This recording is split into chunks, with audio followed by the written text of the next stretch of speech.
Hello friends, சனிக்கிழமை காலையில் இன்றைக்கி காஃபிக்கு பதிலாக ஓட்ஸ் கஞ்சி தான் குடிச்சிருந்தேன். அதுக்கப்புறம் அவங்க சவாரி போயிட்டு வரும்போது இன்றைக்கி இந்த வாழைப்பூ வடை, ராகி லட்டுலாம் வாங்கிட்டு வந்திருந்தாங்க. வடையை பார்க்கவும் சரி காஃபி போட்டுடலான்னு சொல்லிட்டு காஃபி போட்டேன்.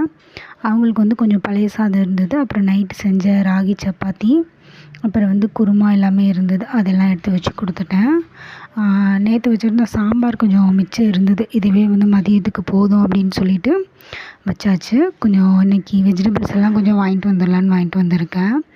வெண்டைக்காய், பல்லாரி, காலிஃப்ளவரு, அப்புறம் மல்லி, புதினா ஃப்ரீயாக கொடுத்தாங்க. அப்புறம் கத்திரிக்காய், பாவக்காய் அதெல்லாம் வாங்கிட்டு வந்திருக்கேன்.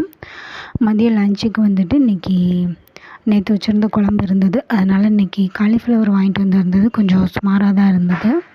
அதனால் அதை ஃப்ரை பண்ணியாச்சு. காலிஃப்ளவரில் ஒரு நாளைக்கு தேவைப்படக்கூடிய வைட்டமின் சி சத்து இருக்குது. அது உடம்புல இருக்க தேவையில்லாத நச்சுக்களை வெளியேற்றுறதுக்கு ஹெல்ப் பண்ணுது. அதுவும் இல்லாமல் சாம்பாரில் நிறைய காய் கிடந்தனால அதை வச்சே சாப்பிட்றலாம் அப்படின்னு சொல்லிட்டு இன்றைக்கி தனியாக எக்ஸ்ட்ரா பொரியல் எதுவும் பண்ணலை. காலிஃப்ளவரும் அந்த குழம்புல இருந்த காய் மட்டும் வச்சுட்டேன். அவங்களுக்கு மட்டும் கொஞ்சம் அப்பளம் எடுத்து வச்சுட்டேன்.